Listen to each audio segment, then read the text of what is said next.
अंतर्राष्ट्रीय वृद्धजन सम्मान दिवस के अवसर पे आधारशिला आश्रम में आयोजित इस कार्यक्रम में हमारे बीच उपस्थित मुख्य अतिथि शिवेंद्र चौधरी जी, मेरे काउंटर पार्ट, मेरे सहयोगी पुलिस क्षेत्राधिकारी अनिल कुमार जी, नगर पंचायत जिनके हाथों में है, जिसकी सुंदरता जिनके हाथों में है, नगर पंचायत के चेयरमैन साहब श्री राजेश जायसवाल जी, हमारे बीच उपस्थित जिले से चल करके आए समाज कल्याण अधिकारी महोदय, नायब साहब, मेरे सहयोगी लल्लन प्रसाद जी, वकील साहब, और इस पूरे वृद्धाश्रम को जिनके हाथों में कमान है प्रदीप कटियार जी, इनके बारे में मेरे पास कहने के लिए शब्द नहीं है और इनके लिए तो एक ताली बनती है भाई। आप देखिए, मंच पे एक तरफ कुछ बोल देना और एक तरफ पूरे वर्ष आपके साथ रह करके काम करना, ये दो चीजें हैं। मैंने प्रदीप जी को देखा है कि पूरे समय आपके लिए लगे रहते हैं। अभी एक निवास प्रमाण पत्र जारी होना था, उसमें तकनीकी कुछ समस्या थी, लेकिन वो काफी परेशान थे। उससे उनका लगता है कि वो आपके प्रति कितना ही इनका लगाव है, वो आपके हितों की रक्षा करने के लिए हमेशा लगे रहते हैं। तो मैं उनको बहुत बहुत धन्यवाद, शुभकामनाएं देता हूँ। देखिए, जैसा कि अभी वकील साहब ने बताया, संचालक महोदय ने, कि ये अंतर्राष्ट्रीय वृद्धजन सम्मान दिवस जो है, ये यूनाइटेड नेशन की एक योजना है जो कि हर वर्ष 1 अक्टूबर को आयोजित की जाती है। संभवतः बहुत कम लोग इसके बारे में जानते हैं। यूनाइटेड नेशन, संयुक्त राष्ट्र संघ बहुत सारे आयोजन करता है, बहुत सारे दिवस मनाता है। उसी में वृद्धजन दिवस भी एक दिवस है जो कभी कभी लोग याद करते हैं, कभी कभी इसको भूल जाते हैं। क्योंकि सिविल सेवा की तैयारी करते रहे थे तो हम लोग भी इसको याद किए हुए थे कि 1 अक्टूबर वृद्धजन दिवस है। वृद्धजन दिवस का जो मुख्य लब्बो-लुबाब ये है कि इसको क्यों मनाया जाता है, तो जैसा कि अभी वकील साहब ने बताया कि सिर्फ इसका एक मात्र उद्देश्य था कि जो हमारे बुजुर्ग हैं, जिनको कहते हैं सीनियर सिटीजन हैं, जो 60 साल से 65 साल से ऊपर की अवस्था पूर्ण कर ले रहे हैं, तो उनके जो स्वास्थ्य हितों की रक्षा हो, ये देखना बहुत जरूरी है। देखिए, आज का युग जो है, माना जाता है कि हम 2030 तक, आज तो हम नवयुगों का एक पूरा रिजीम है हमारे पास विश्व में, लेकिन ये आशा की जा रही है कि 2030 तक वृद्धों की संख्या नवयुवकों की संख्या के सापेक्ष बढ़ जाए।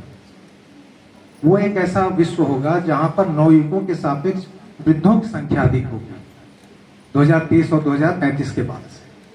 तो ये एक आसन्न संकट है। मतलब हमें ये देखना है कि 2030 के बाद का जो हमारा विश्व बनेगा, जो हमारा भारत होगा, वहां जो वृद्धजन होंगे तो उनके लिए हम कितने तैयार हैं, उनकी सुख सुविधाओं, उनकी हितों की रक्षा करने के लिए हम कितने तत्पर हैं।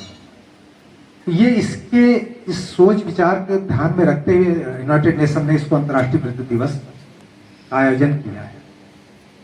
देखिए, जो जिस परिवेश में हम लोग रह रहे हैं, बड़ा ही अर्थपूर्ण परिवेश है।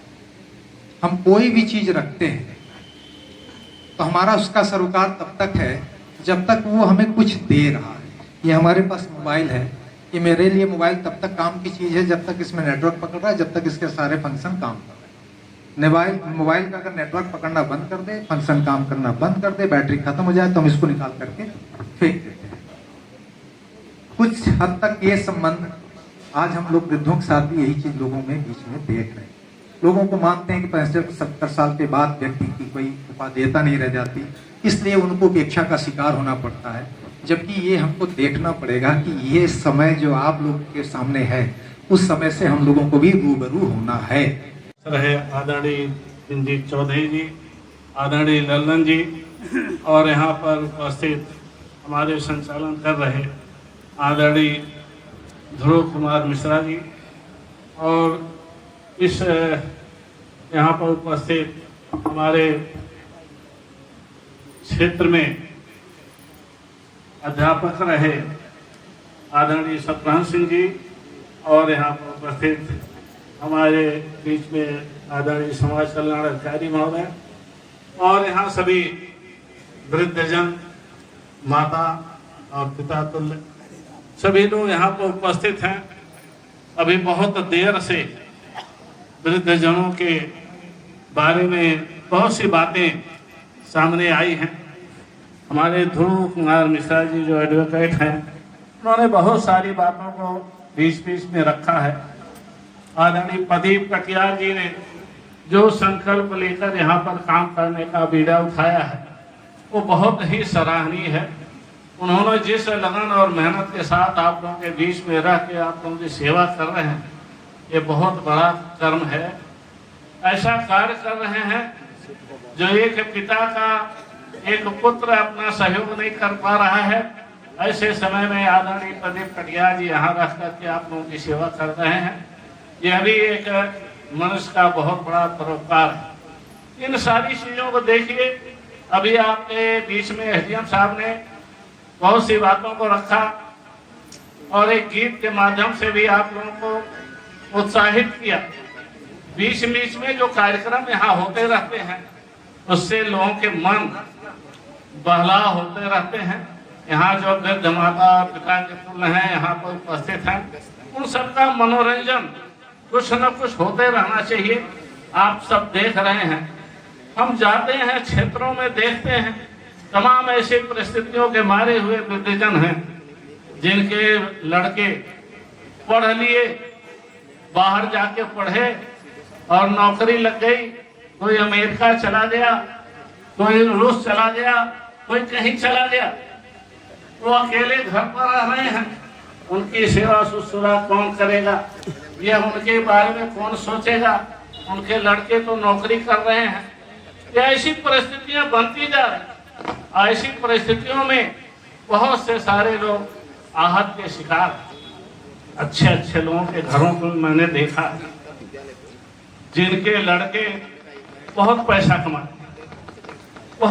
कमाते हैं बाहर जाकर के, लेकिन अपने माता पिता की सेवा करने का उनको अवसर नहीं। ऐसे एक डॉक्टर को मैंने देखा था कि उनके डॉक्टर के 2 लड़के थे और दोनों अमेरिका में चले गए। और डॉक्टर साहब यहाँ लक्ष्मीपुर में डॉक्टरी का काम करते थे, बहुत अच्छे डॉक्टर थे, उनका एक नाम था। लेकिन जब दोनों लड़के उनके अमेरिका चले गए, उनके पास रहने वाला कोई नहीं था। वो बेचारे डॉक्टर साहब अपने जाते थे, सब्जी लाते थे, अपने वृद्ध जो उनकी माता जी थी लड़के की, वो बनाकर उनको खिलाती थी और किसी तरह वो जीवन यापन करते थे, पैसा बहुत कमाते थे। एक बार लड़के आए और उनसे कहे कि आप चलिए अमेरिका चलिए, यहाँ क्या रहते हैं और क्या जरूरत है यहाँ रहने की। उन्होंने कहा सारा जीवन इस समाज में मैंने यहाँ दिया, अब मैं वहाँ चल के क्या करूँगा, वहाँ चल के बैठा रहूँगा। आप जाएंगे नौकरी करेंगे, हमको मिलने वाला कोई नहीं मिलेगा, हम किससे संवाद करेंगे, कहाँ बैठ के बात करेंगे। जब कोई मिलने वाला नहीं मिलेगा तो हमारा जीवन तो वैसे ही खत्म हो जाएगा। इसलिए यहाँ तो अभी मैं बैठा हूँ, यहाँ लोग आते जाते हैं, मैं डॉक्टरी का पेशा करता हूँ तो लोग मिलते रहते हैं, उनसे बात तो होती रहती है। तो उनसे एक तरीके से उनसे मिलने का तरीका जो था कि लोग समाज में मिलते रहते हैं तो एक उनके आयु बढ़ती जाती। अगर नहीं मिलता है कोई, एक कोने में अगर कोई बैठा रहे